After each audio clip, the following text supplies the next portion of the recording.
बातें कहानी किस्सों के आधार से काफी पुराने हैं, जहां पे एक भील शिकारी हुआ करता था जो शिव जी को मांस चढ़ाया करते थे, लहू चढ़ाया करता था। मुंह में पानी भर के मुंह के पानी से शिवलिंग की पूजा किया करता था, उनका अभिषेक किया करता था। मुंह के पानी, झूठे पानी चढ़ाता था। पैर से कभी कभी मंदिरों को साफ करना, शिवलिंग को साफ करना। और उसके बावजूद भी शिव जी ने उन्हें वरदान दिया, क्योंकि उन पे एक बड़ा सा टास्क रखा गया कि देखते हैं कि ये भील मेरा कितना पूजा कर सकते हैं। शिव जी ने एक टास्क की भांति अपने शिवलिंग के आंखों में से लहू की बहाव निकाले, अर्थात शिवलिंग के आंख की प्रतिमा से लहू बहता जा रहा था, खून बहता जा रहा था, और भील ये समझ नहीं पाया। तो कनप्पा भील शिकारी ने अपनी आंख निकाल के उस शिवलिंग को समर्पित कर दिया, तो एक आंख के लहू खून निकलना बंद हो गया। उसके बाद फिर दूसरे आंख से खून निकलने लगा, तो भील शिकारी ने, कनप्पा शिकारी ने अपने दूसरे आंख भी निकाल के शिवलिंग को समर्पित कर दिया। ऐसी बड़ी भक्ति देख के शिव जी बड़े प्रसन्न हुए। तो पुराणों के आधार पर कहते हैं कि शिव जी खुद ही प्रकट हुए, उनकी आंख भी ठीक कर दिए और उन्हें वरदान भी दिए। ऐसे ही अगर आप बाइबल्स में भी देखोगे तो आपको दिखेगा कि किस तरह से जीसस क्राइस्ट ने एक अंधे इंसान को आंखें दी। ऐसे कई सारे धर्म है, अगर धर्म की बातें करूंगा तो लंबा हो जाएगा, पर इसके पीछे की फिजिक्स क्या थी, इसके पीछे की फिजिक्स, इसके पीछे की मनोविज्ञान, साइकोलॉजी ये था कि यदि आप में विश्वास हो, ऐसे चीजों पे विश्वास हो जो इस संसार में है ही नहीं, उसके बावजूद भी आपके विश्वास अटूट हो, तो वो न होने की आकृति आपके जीवन पे विराजमान हो सकती है। उसे ही हम भगवान भी किसी आधार पर कह सकते हैं। इसलिए धर्म का सहारा फिजिक्स को जानने के लिए, आध्यात्मिकता को जानने के लिए अत्यंत अनिवार्य है।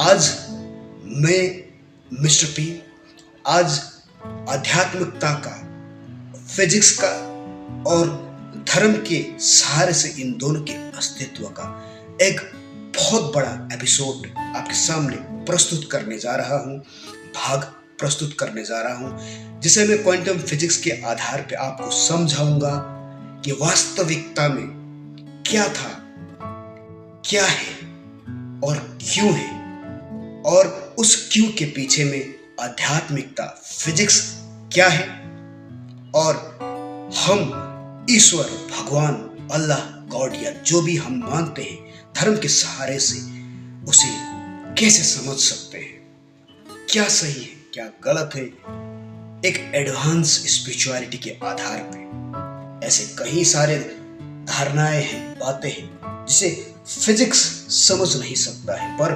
क्वांटम फिजिक्स के सहारे ये संभव है, क्योंकि क्वांटम फिजिक्स भी यही कहता है, जो है वो नहीं है, और जो नहीं होके भी वो सदा विराजमान है, वही भगवान है, या आप क्वांटम फिजिक्स भी कह सकते हो। इसे जानने के लिए आप मेरे the logical theory of quantum physics philosophy नाम के बुक्स को भी पढ़ सकते हो, जो किसी भी सोशल साइट में आपको प्राप्त हो जाएगा। यहाँ मैं अपने बुक्स के पब्लिकेशंस, पब्लिसिटी या उसके प्रचार नहीं कर रहा, बस थोड़ी सी ज्ञान था, इसे समझाने की प्रयास किया है। खैर, ऐसे एडवांस स्पिरिचुअलिटी और आध्यात्मिकता से जुड़े हुए बातों के बीच में इस कहानी का दूसरा भाग और इस कहानी के पीछे की वास्तविक सच्चाई और शिव जी क्यों प्रसन्न हुए उस भील से, उसे जानने के लिए जरूरी है फिजिक्स और धर्म का, स्पिरिचुअलिटी का ज्ञान होना। फिलहाल मैं आपको इतना बता दूं कि मन में अगर सच्ची भावनाएं हो, मन में अगर श्रद्धाएं हो, तो भगवान आपके साथ है, शिव जी सदा आपके साथ है। वो सिर्फ इंटेंशंस देखता है, आपकी नियति देखता है, आपकी नियत को देखता है, आपकी सोच को समझने की कोशिश करता है कि वो इंसान चाहता क्या है। यदि आप झूठे मुंह से पानी चढ़ाओ या किसी भी तरीके से पूजा करो, ऊपर वाला समझ जाते जरूर है। पर आज लोग ढोंग करते हैं कि मुझे ये करना है, वो दिखावा करते हैं, घंटियां बजाते हैं या बहुत सारे ऐसे चीजें हैं। अगर मैं कहूँ तो लोगों के मन पे लग सकता है, पर वास्तविकता यही है कि उसे पता है कि इंसान कौन सही है और कौन गलत, और ये फिजिक्स के आधार पे किस तरह से सही हो सकता है। कनेक्टिविटी क्या है जो हम नहीं समझ पा रहे हैं, क्यों हम अलग अलग धर्मों को मानते हैं और क्यों ऐसा लगता है कि मेरा ही धर्म श्रेष्ठ है। बीच में क्या हुआ था, कौन सी ज्ञान की अज्ञानता हमारे जीवन पे आए थे जिसके कारण हम आज भगवान को, कोई भगवान कहते हैं तो कोई ईश्वर, तो कोई अल्लाह, तो कोई गॉड, परमेश्वर, या कई अलग अलग नाम हमने दिए हैं। पर ऐसा क्या हुआ था?